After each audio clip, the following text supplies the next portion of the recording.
High friend, good morning. আর তোমরা দেখছো তোমাদের প্রিয় YouTube channel exam guide by Nitu. বন্ধুরা, তোমরা যারা SSC MTS, SSC CSL, railway NTPC এবং রেলওয়ে গ্রুপ ডি পরীক্ষার জন্য তৈরি হচ্ছ, তোমাদের জন্যই আমি এই এসএসসি এমটিএস 2023-এর প্রিভিয়াস ইয়ারের কোশ্চেনগুলো করাচ্ছি।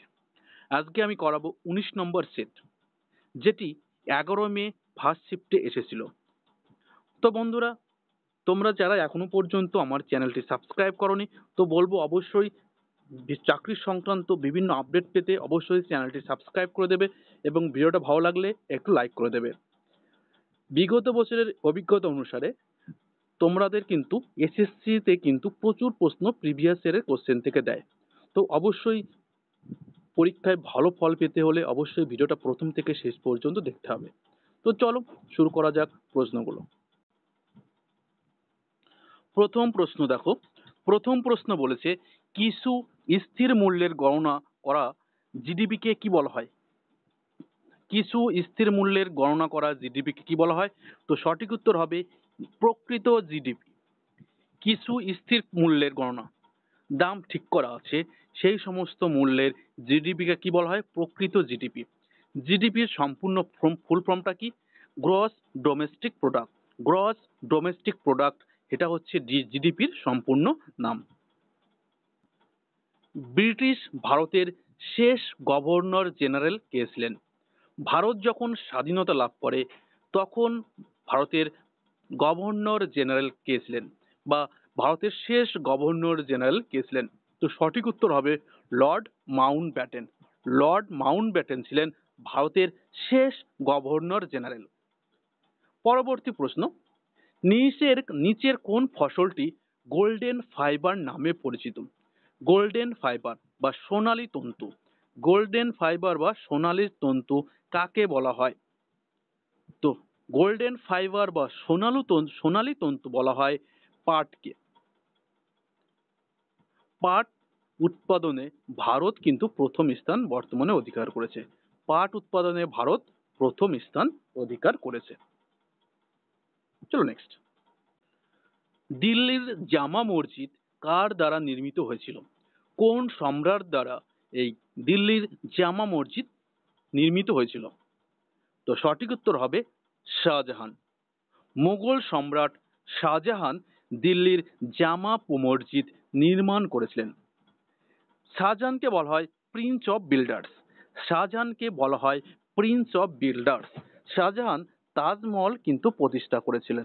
দিল্লিতে যে তাজমহল সেটা কিন্তু এই শাহজাহানের আমলেই কিন্তু নির্মিত হয়েছিল। পরবর্তী প্রশ্ন, 2022 সালের জুনে গুগল ডুডল এর সত্যেন্দ্রনাথ বসুকে সম্মানিত করেছিল। তিনি কিসের সঙ্গে সম্পর্কযুক্ত? গুগল ডুডল সত্যেন্দ্রনাথ বসুকে সম্মানিত করেছিলেন। এই সত্যেন্দ্রনাথ বসু কোন ক্ষেত্রে বিশেষ খ্যাতি অর্জন করেছেন? তো সঠিক উত্তর হবে পদার্থবিদ্যা। তিনি একজন ভারতীয় পদার্থবিদ। এই পদার্থবিদ্যায় খ্যাতি অর্জন করেছিলেন, সেই জন্য কিন্তু তাকে গুগল ডুডল সম্মানে সম্মানিত করা হয়েছে। তো তোমাদের ভিডিওটা ভালো লাগলে অবশ্যই একটু লাইক করে দেবে। আর প্রিভিয়াস ইয়ারের কোশ্চেন থেকে কিন্তু প্রচুর প্রশ্ন রিপিটেড হয়। অবশ্যই পরীক্ষাতে ভালো ফল করতে হলে অবশ্যই তোমরা একটু দেখে নেবে। চলো নেক্সট। ভারতীয় সংবিধানের নিচের কোন অনুচ্ছেদটি শাসন বিভাগ থেকে বিচার বিভাগ পৃথকীকরণ এর সাথে সম্পর্কযুক্ত? শাসন বিভাগ থেকে বিচার বিভাগের পৃথকীকরণ, এটা কোন অনুচ্ছেদে বলা রয়েছে? দেখো বন্ধুরা, তোমরা যারা পরীক্ষার্থী অবশ্যই 1 থেকে 51 পর্যন্ত যে সমস্ত অনুচ্ছেদ রয়েছে, 1 থেকে 51 এ পর্যন্ত যত অনুচ্ছেদ রয়েছে একটাও এখান থেকে কিন্তু মিস করা যাবে না। এখান থেকে কিন্তু প্রতিটা পরীক্ষায় কমন, এসএসসির প্রতিটা প্রশ্নই কিন্তু 1 থেকে 51 এ পর্যন্ত এখান থেকে একটা প্রশ্ন থাকছেই। এছাড়াও কিন্তু বাকি অনুচ্ছেদ তো অবশ্যই মুখস্থ করতে হবে, কিন্তু 1 থেকে 51 এ পর্যন্ত কিন্তু ইম্পর্টেন্ট, এখান থেকে প্রচুর প্রশ্ন আসে বিশেষ করে এসএসসিতে। তো সঠিক উত্তর হবে ধারা 50। ধারায় 50-এ আছে শাসন বিভাগ থেকে বিচার বিভাগের পৃথকীকরণ। লতা মঙ্গেশকর তিনি ভারতীয় চলচ্চিত্রের প্লেব্যাক সিঙ্গার। তো তিনি প্রথম কোন ভাষায় এই প্লেব্যাক করেছিলেন, কোন ভাষার চলচ্চিত্রের জন্য প্রথম প্লেব্যাক করেছিলেন? লতা মঙ্গেশকর। তো তিনি কিন্তু প্রথম মারাঠি চলচ্চিত্রে প্রথম প্লেব্যাক করেছিলেন। মারাঠি চলচ্চিত্রে তিনি প্রথম প্লেব্যাক করেছিলেন। আর লতা মঙ্গেশকর ভারতরত্ন পুরস্কার পেয়েছিলেন 2001 সালে। 2001 সালে কিন্তু লতা মঙ্গেশকর ভারতরত্ন পুরস্কার পেয়েছিলেন। ভারতরত্ন ভারতের সর্বোচ্চ অসামরিক পুরস্কার। ঝিঝিয়া। ঝিঝিয়া নিচের কোন রাজ্যের একটি বিখ্যাত লোকনৃত্য? লোকনৃত্য কিন্তু প্রচুর মুখস্থ করতে হবে। এ লোকনৃত্য থেকে কিন্তু এসএসসি তে প্রশ্ন আছে। তো ঝিঝিয়া ভারতের হরিয়ানা রাজ্যের একটি লোকনৃত্য। থমাস কাপ কোন খেলার সঙ্গে যুক্ত? তো সঠিক উত্তর কি হবে তাড়াতাড়ি বলে ফেলো। তো থমাস কাপ কিন্তু ব্যাডমিন্টন খেলার সঙ্গে যুক্ত। থমাস কাপ ব্যাডমিন্টন খেলার সঙ্গে যুক্ত। যে সর্বনিম্ন তাপমাত্রায় কোনো পদার্থে আগুন ধরে তাকে কি বলা হয়?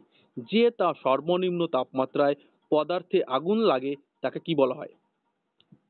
তো দেখো তাকে বলা হয় ইগনিশন। ইগনিশন তাপমাত্রা। ইগনিশন তাপমাত্রা। এই ইগনিশন তাপমাত্রা এমন একটি তাপমাত্রা যেখানে কিন্তু পদার্থের আগুন ধরে যায়। যেরকম ডিজেল। ডিজেলে কিন্তু -210 ডিগ্রি সেলসিয়াস যদি হয় তখন কিন্তু আগুন লেগে যায়। ডিজেলে 210 ডিগ্রি সেলসিয়াস হলে কিন্তু আগুন লেগে যায়। ইথানলে 363 ডিগ্রি সেলসিয়াস যদি তাপমাত্রা হয় কিন্তু আগুন লেগে যায়। এবং পেট্রোলে যদি -280 ডিগ্রি সেলসিয়াস হয় তবে কিন্তু আগুন লেগে যায়। এটাই কি বলা হয় ইগনিশন তাপমাত্রা। বলেছে যে প্রজনন প্রক্রিয়ায় শুধুমাত্র একজন অভিভাবক জড়িত থাকে তাকে কি বলা হয়? যে প্রজনন প্রক্রিয়ায় একজন অভিভাবক জড়িত থাকে তাকে বলা হয় অযৌন জনন। অযৌন প্রজনন বলা হয়। যে প্রক্রিয়ায় শুধুমাত্র একজন অভিভাবক জড়িত থাকে তাকে বলা হয় অযৌন প্রজনন। দ্য ইনহেরিটেন্স অফ লস বইটি কে লিখেছেন? দ্য ইনহেরিটেন্স অফ লস বইটি কে লিখেছেন? তো সঠিক উত্তর হবে Kiran Desai. The inheritance of loss বইটি লিখেছেন কিরণ দেশাই। নিচের কোনটি সব জীবের জন্য শক্তির চূড়ান্ত উৎস? পৃথিবীতে যে সমস্ত জীব রয়েছে তাদের শক্তির চূড়ান্ত উৎস কি? তো তাদের শক্তির কিন্তু চূড়ান্ত উৎস কিন্তু সূর্য। পৃথিবীতে যে সমস্ত জীব রয়েছে তাদের সমস্ত শক্তির উৎস হলো সূর্য। কোন বিলটির জন্য 2020 সালে সেপ্টেম্বরে দিল্লি, হরিয়ানা এবং পাঞ্জাবে ব্যাপক বিক্ষোভের দিকে পরিচালিত করেছিল? তখন কিন্তু দেখো 2020 সালে কৃষকরা কিন্তু ব্যাপক, বিশেষ করে হরিয়ানা, পাঞ্জাব এই রাজ্যের কিন্তু কৃষকেরা কিন্তু এই বিল নিয়ে কিন্তু ব্যাপক আন্দোলন করেছিলেন। আমরা টিভিতে খুললেই দেখতে পেতাম যে আন্দোলনের প্রাদুর্ভাব। তো সঠিক উত্তর হবে কৃষক বিল। পরবর্তীকালে কিন্তু এই বিলটি প্রত্যাহার করে নেয় কেন্দ্র সরকার। আহমদিয়া ইসলামের একটি সম্প্রদায় গঠন করে যা ভারত থেকে উদ্ভূত হয়েছিল। তো আহমদিয়া ইসলামী এটি সম্প্রদায় যা ভারত থেকে তৈরি হয়েছিল। এটি তৈরি হয়েছিল 1889 সালে। কার দ্বারা প্রতিষ্ঠিত হয়েছিল? তো আহমদিয়া ইসলাম কার দ্বারা প্রতিষ্ঠিত লাভ করেছিল? তো সঠিক উত্তর কি হবে? তো সঠিক উত্তর হবে মির্জা গোলাম আহমেদ। মির্জা গোলাম আহমেদ এই আহমদিয়া ইসলামিয়া সম্প্রদায় প্রতিষ্ঠা করেন। তো আহমদিয়া ইসলামিয়া সম্প্রদায় কোন দেশ থেকে উদ্ভূত হয়েছিল? তো সঠিক উত্তর হবে ভারত। এবং কত সালে প্রতিষ্ঠিত হয়েছিল? 1889 সালে। চলো নেক্সট। কালামণ্ডলম কল্যাণকুট্টি আম্মা যিনি 1997-98 সালে কালিদাস সম্মানে সম্মানিত হন তিনি কোন ভারতীয় শাস্ত্রীয় নৃত্যের জন্য বিখ্যাত ছিলেন? ভারতের কয়টি শাস্ত্রীয় নৃত্য রয়েছে? 8টি। মোহিনীঅট্টম, কুচিপুড়ি, ওড়িশি, কত্থক, সাত্রিয়া, মণিপুরী, কত্থক, ঠিক আছে, কথাকলি, এসবই কিন্তু শাস্ত্রীয় নৃত্য। তো বলেছে কালামণ্ডলম কল্যাণ কুট্টি আম্মা কোন নাচের সঙ্গে যুক্ত? তো তিনি কিন্তু শাস্ত্রীয় নাচ মোহিনীনাট্যম নাচের সঙ্গে যুক্ত। মোহিনীনাট্যম ভারতের কেরালা রাজ্যের কিন্তু একটি শাস্ত্রীয় নৃত্য। কালিদাস সম্মান এটি কিন্তু মধ্যপ্রদেশ সরকার পরিবেশন করে। মধ্যপ্রদেশ সরকার কিন্তু কালিদাস সম্মান দেয়। এছাড়া কিশোর কুমার সম্মানও কিন্তু মধ্যপ্রদেশ সরকার দিয়ে থাকে। নিম্নলিখিত গুপ্ত শাসকদের মধ্যে কে নালন্দা বিশ্ববিদ্যালয় প্রতিষ্ঠা করেন? নালন্দা বিশ্ববিদ্যালয় বর্তমানে বিহারের পাটনাতে অবস্থিত। পাটনাতে কিন্তু নালন্দা বিশ্ববিদ্যালয় অবস্থিত। কোথায়? বিহারের পাটনা। তো এই যে নালন্দা বিশ্ববিদ্যালয় এটা প্রতিষ্ঠা করেছিলেন কে? গুপ্ত সম্রাট কুমারগুপ্ত। কুমারগুপ্ত কিন্তু এই নালন্দা বিশ্ববিদ্যালয় প্রতিষ্ঠা করেছিলেন। স্কন্দগুপ্ত ভারতের রক্ষাকারী বলা হয়। তিনি কিন্তু হুনদের আক্রমণ প্রতিহত করেছিলেন। দ্বিতীয় চন্দ্রগুপ্ত যাকে শকারি উপাধি ধারণ করেছিলেন, কারণ তিনি কিন্তু শকদের পরাজিত করেছিলেন। দ্বিতীয় চন্দ্রগুপ্ত শকারি উপাধি ধারণ করেছিলেন। চলো নেক্সট। লন্ডন অলিম্পিক 2012 ভারত কয়টি রৌপ্য পদক জিতেছিল? 2012 যে অলিম্পিক হয়েছিল সেটা হচ্ছে লন্ডনে। তো এখানে কিন্তু ভারত দুটি পদক পেয়েছিল। কি রৌপ্য পদক? সরি, দুটি রৌপ্য পদক পেয়েছিলেন। আর যদি মোট বলা হয় তো ভারত কিন্তু 6টি পদক পেয়েছিল। রৌপ্য পেয়েছিল দুটি এবং ব্রোঞ্জ পেয়েছিল 4টি। রৌপ্য কে কে পেয়েছিল? তো সুশীল কুমার পেয়েছিল রৌপ্য, তিনি কুস্তির জন্য, এবং বিজয় কুমার তিনি কিন্তু শুটিং এর জন্য। ঠিক আছে, বিজয় কুমার এবং সুশীল কুমার এই দুজন ব্যক্তি 2012 সালের লন্ডন অলিম্পিকে রৌপ্য পদক পেয়েছিল। 2024 অলিম্পিক হবে প্যারিসে কিন্তু 2024 অলিম্পিক হবে। সৈয়দ বংশের প্রথম শাসক কে ছিলেন? সৈয়দ বংশ দিল্লির সিংহাসনে 1414 থেকে 1451 পর্যন্ত কিন্তু রাজত্ব করেছিল। 1414 সাল থেকে 1451 সাল পর্যন্ত সৈয়দ বংশের শাসকেরা দিল্লির সিংহাসনে রাজত্ব করেছিল। সেই সৈয়দ বংশের প্রতিষ্ঠাতা কে ছিলেন? তো সৈয়দ বংশের প্রতিষ্ঠাতা ছিলেন খিজির খাঁ। সৈয়দ বংশের প্রতিষ্ঠা কে ছিলেন? সঠিক উত্তর হবে খিজির খাঁ। মুঘলরা তাদের পিতার দিক থেকে কাদের বংশধর ছিল? মুঘলরা তাদের পিতার দিক থেকে কিন্তু তৈমুর লংয়ের বংশধর ছিল। তৈমুর লং যিনি 1398 খ্রিস্টাব্দে ভারত আক্রমণ করেছিলেন। চেঙ্গিস খাঁ 1221 খ্রিস্টাব্দে কিন্তু ভারত আক্রমণ করে। তৈমুর লং 1398 সালে এবং চেঙ্গিস খাঁ ইলতুৎমিশের আমলে 1221 খ্রিস্টাব্দে ভারত আক্রমণ করেছিলেন। পরবর্তী প্রশ্ন, সমুদ্র পৃষ্ঠে নির্দিষ্ট দিকে অবিরাম প্রবাহিত জলস্রোতকে কি বলা হয়? সমুদ্র পৃষ্ঠে নির্দিষ্ট দিকে অবিরাম প্রবাহিত জলস্রোতকে বলা হয় সমুদ্র স্রোত। মণিপুরের ইয়াওসাং উৎসব কতদিন পালন করা হয়?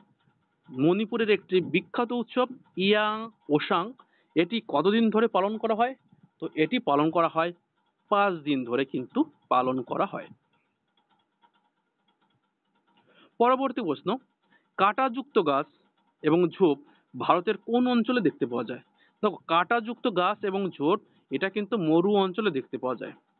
ভারতের মরু অঞ্চল কোথায় রয়েছে? রাজস্থানে। রাজস্থান ভারতের উত্তর পশ্চিমে অবস্থিত। তো সঠিক উত্তর হবে উত্তর পশ্চিম ভারত। 2022 সালের নভেম্বরে ভারতীয় coast guard advance light helicopter মিগ-3 স্কোয়াড্রন, ঠিক আছে, এটা কোন সৈন্য দলে নিযুক্ত করেছে? তো এটা কিন্তু চেন্নাই সাউদার্ন, ঠিক আছে, চেন্নাই হচ্ছে সাউদার্ন জোন। তো এই চেন্নাই এই সৈন্য দলে কিন্তু নিযুক্ত করা হয়েছে অ্যাডভান্স লাইট হেলিকপ্টার। জাপানের মতো দেশে ড্যাশ জন্ম হওয়ার জনসংখ্যাকে পিরামিড ড্যাশ করে। জাপানে কিন্তু জনসংখ্যা নিয়ন্ত্রণ চলছে। তো এটা কি জন্ম হার কি হবে? সেজন্য কম হবে। আর পিরামিড কি করে? সংকীর্ণ করে। তো সঠিক উত্তর হবে কম এবং সংকীর্ণ। জাপানের মতন দেশে কম জনসংখ্যা পিরামিড করে তোলে। তো বন্ধুরা, ভিডিওটা এই পর্যন্ত। ভিডিওটা ভালো লাগলে একটু লাইক করে দেবে, চ্যানেল নতুন হয়ে থাকলে অবশ্যই চ্যানেলটি সাবস্ক্রাইব করে দেবে। ধন্যবাদ।